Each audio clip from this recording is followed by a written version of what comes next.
Dodgers are world champions.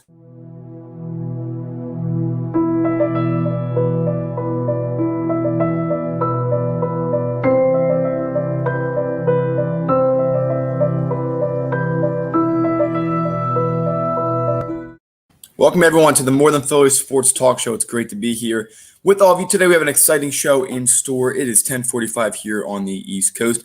And always joined alongside Gavin, Tony. Gavin, it's great to be here with you. What an exciting night last night that was, as the Dodgers are the second team in Los Angeles this year to win a world championship. Of the four major sports, three of them, including the WNBA as well, have all had successful championships. So no matter what adversity we face this year, it appears that at the end of the day, we are still raising trophies to respected teams. But Gavin, first of all, how are you doing today? I'm doing great, Zach, and I want to give a big shout out to the LA Dodgers. I guess I have to give credit to the Lakers too, and the Spark. Zach, you were talking about Tampa as the place to be, more like Hollywood is the place to be right now.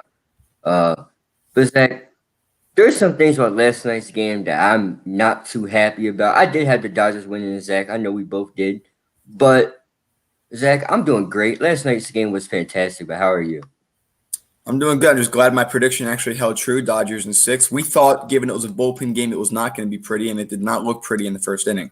But the tides turned real quick later in the game. We'll get to some of that later. But first of all, congratulations to the LA Dodgers. I have a few friends, a few family members that are actually big Dodgers fans. Actually, one of them has family that was in Brooklyn and has been with them since the move. So it's been an interesting story for them. So I know they've been Dodgers fans. They've been through a lot. They've almost become the Buffalo Bills of the 1990s when the Bills won 4 straight Super Bowls and lost all 4 of them. It also hurts for us because that gave a ring to – they gave 2 rings to the Cowboys, a ring to the Giants, and a ring to the Washington Redskins, now football team. So the Bills got a slice of the pie from everyone except for the Eagles in the 90s. But for now, as it's concerned, the Dodgers, 4th World Series in 5 years. Or is it – it's 4 in 5 years, and it's unfortunate for them. Now, we've talked about it before. Dave Roberts only been there for 5 years, Gavin, and we were talking about possibly his job being on the line, given with that Brave series and seeing how that was looking with some decisions, especially in Game 2 with that bullpen game decision. His job would have been on the line. If anything, the Rays manager's job's on the line, but we'll get to that later. Here's the deal, though. You played against some teams that have had some issues of their own. I'd say I'm not going to make an excuse for it, but you played the Astros and you played the Red Sox, which both have been involved in quite the scandals after those World Series championships. So sure as heck, the Dodgers got the short end of the stick. Their best pitcher did not show up in either of those World Series, respectively. This year he did. And Clayton Kershaw, congratulations to you, man, on getting this World Series. He was very excited. He deserves it. It's the end of his career. He's pitched his whole career, and he stepped up this World Series. That was key. Mookie Betts actually being able to get his second World Series. First one was against his best player in baseball, Zach. I'm not going to say it again, but keep going. And he stepped up last night. I was a little questionable with him, the way he's been playing in this World Series, but he stepped up last night. Justin Turner, we're going to have some information about him later to discuss, but he stepped up. He had an absolute bomb last night. Unfortunately, it was like a foot shy, but he crushed it and gave Blake Snell a scare, who got pulled early. We'll talk about that again later. Corey Seager, MVP. I think he had a great NLCS. I didn't think he had as good of a World Series, but really there was no one else that was impressive that was blowing me away, except for maybe Justin Turner. But other than that, Mookie Betts was not having a great series. Stepped up last night big time. Gavin, what are some of your thoughts from this World Series as a whole? Zach, I disagree with that statement you just said. All right. Mookie Betts had a great World Series in my eyes when it came to, and this is going to be a little bit biased, but when it came to the base running, I thought he was there. Zach? Yeah, 2 steals in the first game. What is it? Next week you get free tacos. So exactly, yeah. So that, or actually today's free tacos. Today? It is today. We should have got some. But anyway, initial thoughts of the game. First of all, what a game. Randy Arozarena, can we give this guy credit? We gotta give the Rays credit. They ride off a rookie and Randy Arozarena, who had no kind of hope, and then all of a sudden just flips a switch and goes on in the playoffs and just just turns it on. Here's the Rays were a great team. All right, they're a great team. The Dodgers were obviously the better team on paper when you look at the people they had and the caliber of people that was there. They were the better team. But here's where it gets tricky, Zach, and I want to put this out there. Dave Roberts' job was on the line this playoff series, or this playoffs. Yeah, it's even harder now because you have Mookie Betts now, right? You had Manny Machado back in the day. You also had Yu Darvish. I know they're not in the same time, but they also had, but they had him. You lose to when you have Yu Darvish, and you lose when you have Manny Machado. Then you don't even make it next year. So Zach, the pressure was on for the Dodgers this year, and more like Dave Roberts as well. When it comes to the bullpen game, Zach, I'm really not fond of the bullpen game. Bullpen games are what 0-2 in the series, but now 1-3, 1-3 in the series, and it should have been 0-3. All right, and another initial reaction, Zach, and I'm gonna toss it to you because I knew we spoke on this as soon as this happened.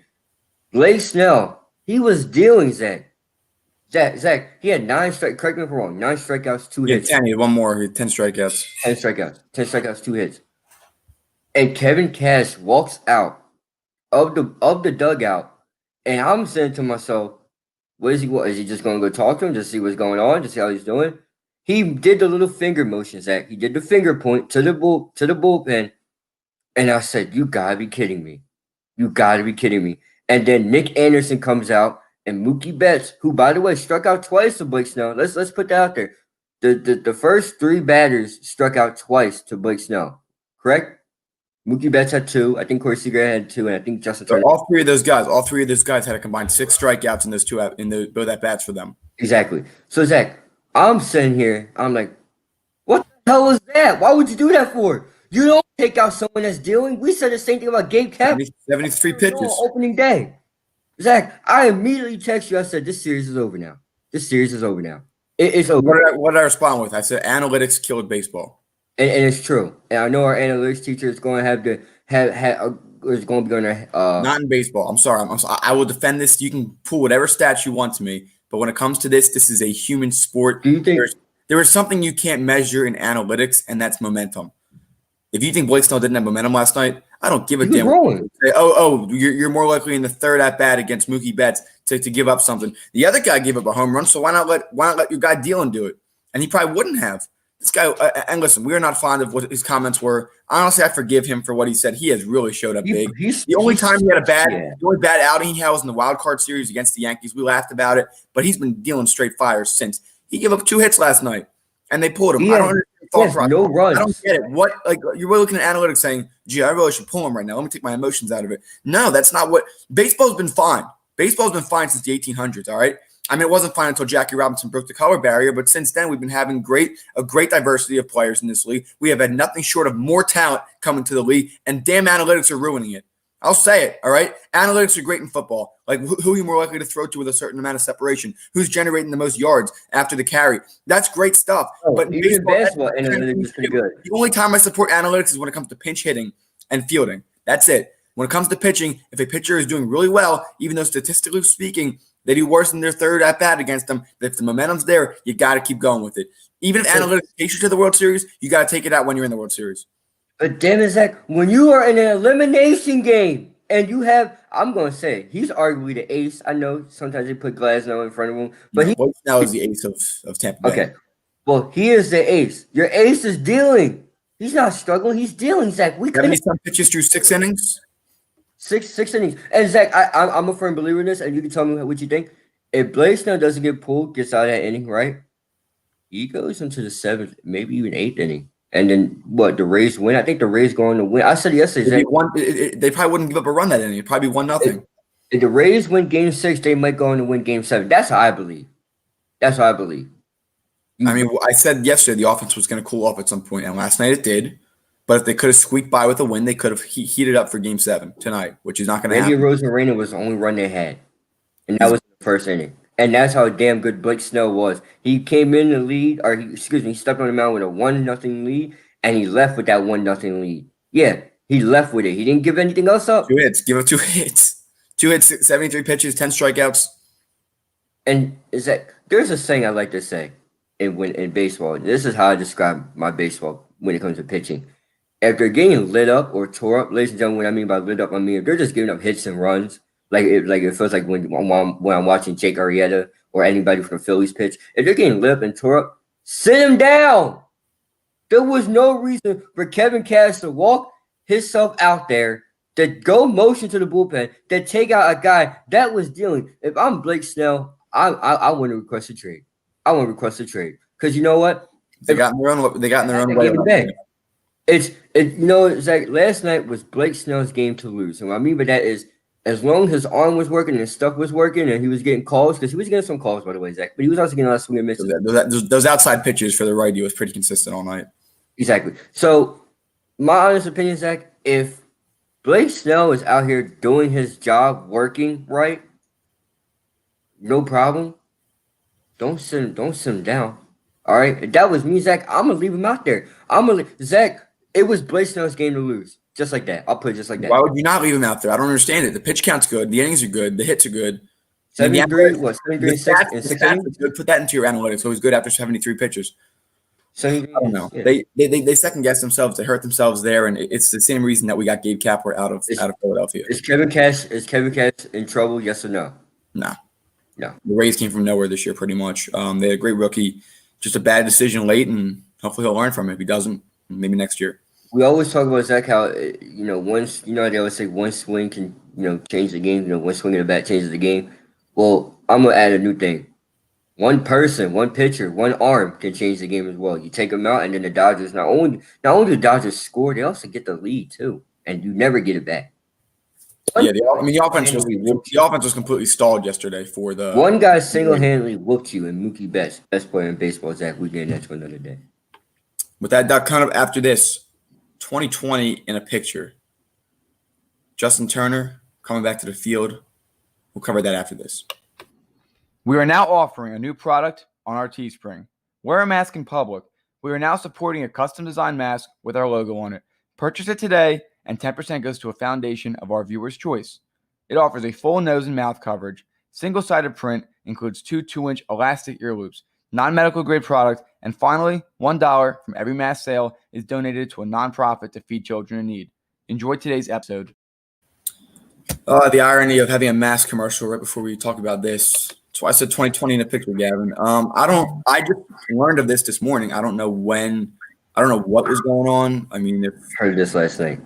I mean that officially does. If this is not a false positive, which I think it could be, but if it there's a good chance either way. That doesn't take away from his poor decision making. But if it is a true positive, this will be the first veil of a bubble. But it happened on the very last day of the very last bubble. So interesting to say the least. I'm still trying to learn about it. I'm trying to read some articles about it here. I'm just trying to skim through so I can get up to date on it. But I'm just trying to figure out. I guess they had they do regular tests. They did double tests for him. Both came back positive. So, Zach, here's my problem with that, right? Were both tests done before the game? Well, the first one. I'm saying, was he swabbed before the game and they were looking at it and then they found out he was positive while he was playing? Well, here's the problem, Zach. If the first test was done before the game, right? Like I don't know if you watch Trevor Bauer's series, right? The way how Major League Baseball has been handling the way how they get tested, it's been wrong. So, Zach, this is how I don't know if you, like I said, I don't know if you've seen any of Trevor Bauer's vlogs. As soon as you get to the stadium, you either get tested or you don't, and then you're already there. That defeats the whole purpose of being tested. Zach, this is why I give credit to Adam. If you get tested and then walk in, I mean, you don't know if you're positive or negative. You just got tested. You don't know until after the game, after the fact. So they find out he's positive and they say, all right, Justin, you got to come out. You just were in the dugout with all your guys, with no mask on, being close to each other. I mean, you're in a bubble. I don't know. I don't know what to say. But Zach, I don't know how he would have gotten it. So, I mean, I'm trying to figure that part out before I even get to the part where he came back onto the field. But I don't know if there was an internal conversation where they all agreed, like, all right, we're willing to take that risk because we just won the World Series. We want to be together. You have some older guys who are obviously involved in that bullpen. I mean, Gavin, people know how we feel on the show about the coronavirus. Be safe and understand the data. Understand your personal risk. Understand who's around you, how the risk could be. And so, I'm a big person of personal responsibility and personal decision making. But that goes under the blunt assumption that you don't know if you're positive or not. Like you and I, Gavin, if we're to hang out, if we both agree that we keep our circle small, but we are going to hang out even if we're not necessarily masked up the whole time and socially distant. If it's just the two of us, for example, we don't know if we're positive or negative. If you knowingly know you're positive, I'm not going to go and hang out with you. I mean, that's a personal decision. I don't know. I mean, like, Gavin, you told me this morning. I mean, this is your opinion. And I don't know if you still stick to it or what. And there's nothing wrong with it, that you thought that he worked hard and he earned it. And he had a right to be there. I'm trying to figure out now, was there, because if everyone was okay with it, as much of an unpopular opinion as this is, if they had a conversation like, are you fine with him coming out and celebrating with his teammates? And every person that was within a radius of him said yes, it's a different conversation. But the example that you're setting, if you knowingly know you're positive, it's just, I don't know what to say. I think I'm kind of lost for words. That you knowingly know you're positive and you're out there, out and about, doing whatever. You have Rudy Gobert touching microphones. I mean, back then we obviously didn't know as much about the virus. It was more. I'm not gonna say it's less scary now because there's still way too many people that have lost their lives during this pandemic. But I think at the same time, I would like to know what the conversations were like with the medical staff for the Dodgers organization, because frankly, they should be on the hot seat right now. I don't really know. There's just not enough information, or I just haven't read up enough to kind of really make a decision and an opinion on this. But as of right now, it's really really irresponsible. Well, Zach, if you don't mind, I am going to pull up what I said to you this morning, because I was a fond believer of just, he worked hard for it. He should have been out there. So, ladies and gentlemen, I said I have no problem with this. You worked your behind off to get to there, and then you finally win. For those who may not know, Justin Turner was part of all of those World Series losses. Justin Turner had a long backstory. Go from the New York Mets. You're not much. You get reinvented. You're just all-star. You're just third baseman genius. You've been there for a long time. Having a hell of a series. Had a hell of a series. You had a hell of a playoff run as well. So that's where I stand on that. Here's my thing. Zach, we talk about personal decision. I'm pretty sure, first of all, the Dodgers medical staff should be on the hot seat, just like I put the Warriors medical staff on the hot seat, but let Kevin Durant go out there with a strained calf. Come on now, let's get right. Yeah, Zach, that's what they said. I know. Comes out there, does spin move. And that 5 minutes wasn't enough to win that game. That's how sensational he is on the court. But we all know how that ended, and we're wishing him his best health this year. But as far as but going back to the Dodgers' concern, Zach, I'm still baffled that how the hell did he get in there? How the hell was he around the people? That's what I'm trying to figure out. There's a thing, you could have did, Zach. There's so many things you could have did. All right, well, Justin tested positive. This is what we're going to do. We're going to bring him into the stadium, but we're going to keep him away from the guys. We're going to give him a test to see what it's really about. Right? Is that what they did? Huh? Are you saying are you telling me that's what they did, or that's what you? That's what they should have did. After the first positive, because Zach, they did 2 tests. After the first positive, you should stay in the hotel. Well, the first positive, here's the thing. Because whenever there's a positive, they always give you a second one just to see if this is true or not, right? Because we've seen a lot of we don't know. And then, so I would have brought Justin Turner to the stadium as an isolation piece. You know what I mean? You're 5 minutes from the team hotel? I think it'd be fine if he stayed there. Okay, I'm gonna just keep him ready. You know what I mean? I'm just going. I get what you mean. Stretch, distance. Yeah, just keep your distance from the team. But the fact that you played what, 8 innings, right? 7 innings. You played a good while. You were in a dugout. You also caught the ball and handed the ball. So you already, if you want to talk about Justin Turner breaking a code, the Dodgers broke code in many ways. Well, that's a failure of whoever let him go out there. I don't know if that's on him. I don't know if you can pin it on him. I think that the decision to come back on the field, I can pin on him. But the decision to let him go out there and play is on the medical staff, and it just dropped the baton somewhere. That's the medical staff's fault. But now, going back to the question, problem with Turner returning to the field, Zach, I don't have a problem with it. Here's why. Like I said, like I told you, he worked hard for this. Zach, if you and I were to be on a team, and you know how much battle testing we went through going down 3-1, all right, then having to go against other teams as well. Being down 3-1 against Atlanta this year. Being down 3-1 versus Atlanta, having to beat, the Brewers and all that stuff. You're telling me I would have, and then if I would have found out that that you tested positive, I don't want you to, but if that would in a sports setting, I would have been upset for you because of hard work. Ladies and gentlemen, that's 2020 in the picture right there. It's 2020. That's 2020 in literally 20 minutes, just like that, 20, 30 minutes. Zach, I had a problem with him hugging people, right? Well, if he's out, I mean, I'm not defending him. If he's out there, his emotions are going to take over. Exactly. It's that clean. But I'm pretty sure people around like, hey, Justin wants to come out. This is what happened. I'm pretty sure there had to be some team mutual agreement where they wouldn't. It had to be under Rob. Yeah, if they all said it's fine, it's on. Then you pin it. Then it's on everybody, and that's their decision to do. It's the end of the season. It's a personal decision. Would they be punished for it? I mean, would they be? Oh my goodness, a fine after winning the World Series and celebrating with each other? You can't beat a World Series celebration. I'm not saying my opinion. I'm just saying I'm not endorsing or condemning either way. I do think it's like for us, like for anyone not in the bubble or not in that kind of environment, it is very irresponsible if you know you're positive to go out and about. Yes. If you're unknown, you can still be cautious and go out. But if all the Dodgers, including the older folks, including the people that are more at risk, we know, like, I mean, it's a 99+% for most people. It can go down to as much as 94% for the older people for survival rate, which is relatively speaking a lot. You have to know the logistics. You have to know the stats. You have to know the information on that. With all that being put aside, who said it was okay for him to go out there? That's what I need to know. And if everyone in there said, yeah, we're fine with that risk, I mean, I wouldn't do it, but they chose that it's fine. But if he went out there without anyone's, I mean, then we're looking at some serious issues here. It is as much as we understand why he wanted to be out there. It is irresponsible, and the consequences will come. Zach, my final thoughts on this is, I'm not trying to say, ladies and gentlemen, say that I'm fine. Like, if you have a virus, come hang out. That's not what I'm saying, ladies and gentlemen. Don't lick a pole, as we've said in the past. No, don't lick a pole. That's far from what I'm saying.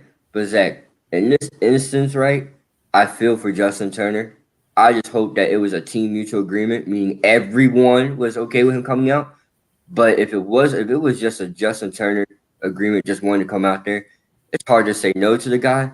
But if they all knew he was positive, I mean, I'd be like, stay. If I'm in the World Series, I don't know if I'm so quick to not give him a hug if I feel comfortable doing so. Well, when you got to think about, he's there for the time. There's an emotional part of this, and I'm sure we'll see highlights on other sports talk shows where they're yelling at him, saying he's wildly irresponsible for possibly spreading a virus and things like that. You also got to take into consideration the fact of, I mean, what could happen? How the hell did he get it? It's a bubble, right? A lot of them could test. Like, this is what could happen. I'm not supporting one way or the other. A lot of them could test positive. They could isolate in Arlington for 2 weeks, and they all test negative, and they go home. Someone could be hospitalized. Someone could die. It could happen. Who allowed him to go out there? That's what I want to figure out. Well, I want to figure out if it was a Justin Turner decision, because if it was a Justin Turner decision, I had to look at Justin Turner and I'm like, I don't know about this one. Yeah, something doesn't right. I'm still learning about it. We'll see what happens. But coming up here after this, we do have a little bit of breaking news from the NFL side with the coronavirus. We'll be covering that and a little bit more after this.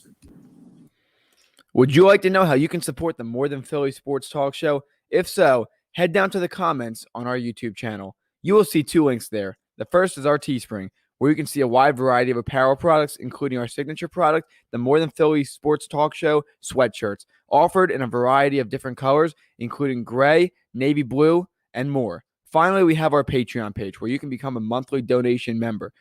10% of all donations go towards an organization of our viewers' choice. We hope that you enjoyed today's episode, and if you can't donate, that's okay, because you can always share this. All right, some interesting news, nothing too shocking for the breaking news tab, but the Houston Texans did have a positive case. It is their bye week this week, so they are closing the facility, cleaning it up. Doesn't matter anyway. The Texans aren't a good team, but wishing nothing but the best of health for whoever that is that tested positive, and we'll see what happens from there. There have been a few different positive, no super spreaders with the exception of the Titans, but I mean, that's something that's expected. Well, Zach, you just hate to hear it, regardless of what the team's record is or not. Wish you nothing but the best. And your coach is 73 years old, so I really hope it's not Roman Cornell, because I love Romeo Cornell. Excuse me. So, no, but wish them nothing but the best. And happily, it was on their bye week, so you can get things taken care of. Yeah, hopefully so. I mean, we see what happens here, but I mean, obviously nothing but the best. You got the Titans have some positive cases. You have a few other teams getting positives, but for the most part, Gavin, whether Roger Goodell by luck is getting lucky here or they actually did implement some good precautions, it does seem like there haven't been any too big issues here. And I haven't seen any, honestly, with every sport so far. So, the NBA are the clear winners, Zach. The WNBA and the NBA and the NHL. Oh, yeah, the Orlando bubble and the NHL, credit them up in Canada. They had a really good a really good They're the real winners right there. Right now, Roger Goodell and Rob Manfred are losers. They're losers because you're getting positive cases. There's a formula, Zach, that you could do this without getting any positive cases. Rob Manfred, you dropped the ball with Magic City Marlins and the Casino Cardinals. The Titans in football. And I mean, obviously, it's a full contact sport. You're expecting that, Zach. You're call me crazy if you didn't think you're going to get any one, but Zach, it's just one of those things where you just looking at like the formula was there, but you didn't pick up on it. I like what they're trying to do. They're trying to keep it as business as usual, but sometimes you just gotta shut it down and go like, all right, we gotta. Yeah, we'll see. We're about halfway through the season, and they haven't had to add another week like we thought. We'll see. We will have to see, honestly. And I think that if things continue to go the way they are, then they're going to be okay. But I do want to shift over here talking about the NFL. For some reason, I don't love it. I hate the fact that Jerry Jones is so transparent and so easy to You need talk to stop talking. because he just says some of the dumbest things. He got in a fight with the radio host about whether or not they got a team leader there, whether or not there's issues with the coaching staff. And it's Dallas week, so we're going to do the breakdown with that. Tomorrow we're doing Thursday night football predictions, and on Friday, hopefully we're aiming for an hour show. We can do some good predictions and a game plan. I will be in attendance for that game on Sunday night, so I'm looking forward to it. It should be exciting. But they're playing a third-string quarterback, so they really should win that game. But, Gavin, I mean, what are your thoughts with Jerry Jones going on a radio show? Imagine Howie Roseman went on a show every single week and faced the scrutiny and just kept talking. Like, sometimes you just got to keep your mouth shut, and Jerry Jones is failing miserably with that right now. Listen, all right. Sometimes, exactly right. I never seen an owner and GM talk so much.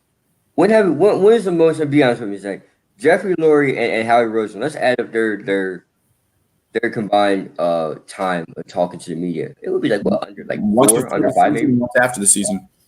Yeah, exactly. Jerry Jones talks every Monday or Tuesday, whatever it is, every Monday or Tuesday. Yeah, Doug Peterson occasionally will go on the show. Brandon Graham goes like once a week. Malcolm used to every Monday. I missed that. But here's the thing. I'm okay because that's players and that's coaches. You know what I mean? Like those are people This is the owner, and he's getting in fights with radio talk show hosts. Exactly. Howie Roseman, I'd be happy to fight with him, but I mean, trust me, Howie Roseman, now we could throw some hands because there's some draft speaking picks. of that, I mean, Jalen Reagor is expected to be back Sunday night. Surprisingly, he's been a fighter with his injuries this year. Credit to him, actually. I hope he does prove both of us wrong. But I'm not trying to be a Jalen Reagor hater, but I really do need to see something. Yeah, I mean, and they're playing Dallas, and Jerry Jones will not keep his mouth shut. Jerry Jones, but it's like I just don't understand an owner and a GM. That's the thing. That's the only thing that's consistent here. The quarterback changes, Romo to Prescott to Dalton to Nunzo, something like that. Your coach has changed now, Jason Garrett to Mike McCarthy. The only thing that's consistent is the owner, GM. When is he going to let go of his ego and say someone else take over and do this for me? You know, same thing when I think Doug Pearson should let go of the offensive play calling to someone else. He won't. He's going to have to. Like, it saves him money. He doesn't have to employ anybody else. Oh, my goodness. What's he, a billionaire? But Zach, drafting CD Lamb from his yacht.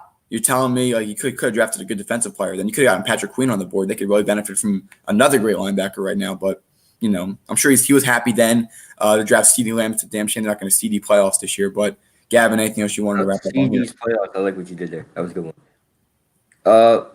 Look, Zach, I just don't. I'm not fond of Jerry Jones just talking every week. Zach, he talks more than Ezekiel Elliott does. Right? Sometimes it's bad to be too available.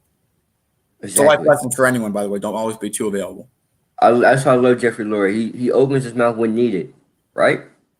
I'm telling you, this organization is still functional. As much as we hate on Howie Roseman, as much as we think there's some power issues, I still think that the Eagles organization is the most balanced in Philadelphia. Maybe the Flyers I'll put above them right now, but I think the Eagles are definitely up there.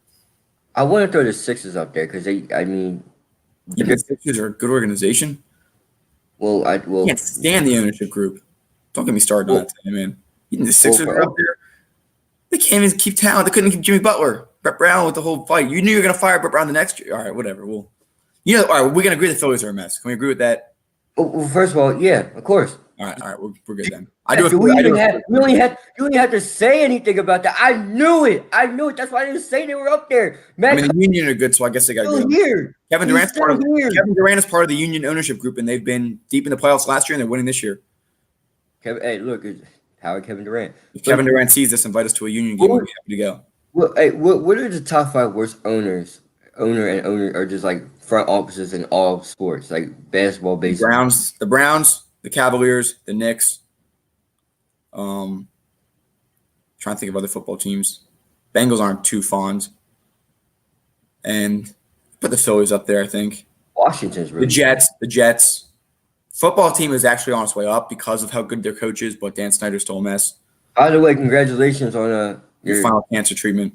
Cancer treatment. Ron Rivera. I love Ron Rivera. I don't have a problem against him.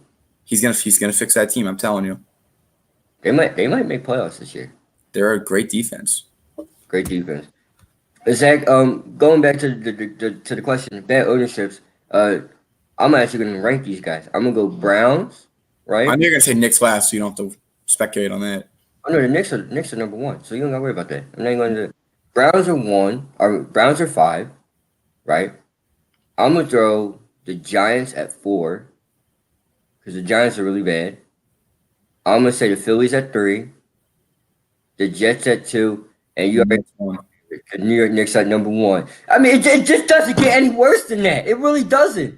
It doesn't. Zach, I know. I'm not a Knicks fan. I know, but here's the thing, Zach. Here's what really bugs me, right, about the New York Knicks. You have your ownership, right? Knows nothing about basketball. He doesn't care. He doesn't care about basketball. That's the one area I give credit to Jerry. That's Spike Lee to leave. I mean, even though we say he talks too much about, Spike Lee. even though we said that Jerry Jones talks too much about football or talks too much, at least he cares. James Dolan doesn't give a damn about the Knicks. He doesn't care. He really doesn't care. He could care less who they get. I'm Knicks fans. So I'm telling you, you guys need to start protesting the game. You guys gotta stop going. You guys, I'm serious. They're not gonna have a problem. They're not gonna have a problem not going this year. But with that being said, it is expected the season will start December 22nd. We will cover some more NBA updates. I know it's been a week or two since we've talked about that. But with that being said, sorry, real quick. Did you hear Danny Green's comments? I did see that LeBron will not start the season. He's in year 18, so that's blasphemous. I think everybody's gonna want to play. I would hope so for sure, especially if they're in their home stadiums. I'm sure raising the banner, he'll want to play there. With that being said, buddy, thank you so much for joining us today. We'll be here again tomorrow and Friday. We got exciting lineup. We're trying to get some guests on this week, possibly 2-hour shows to end this week. Thank you, everybody, for joining us today, and have a great day. Have a good one, everybody. If you enjoyed today's video, make sure to like, comment, and subscribe if you haven't. In addition, hit that bell icon and set it to all to get reminded of when we go live and when we post excerpts of our videos. Again, thanks for watching.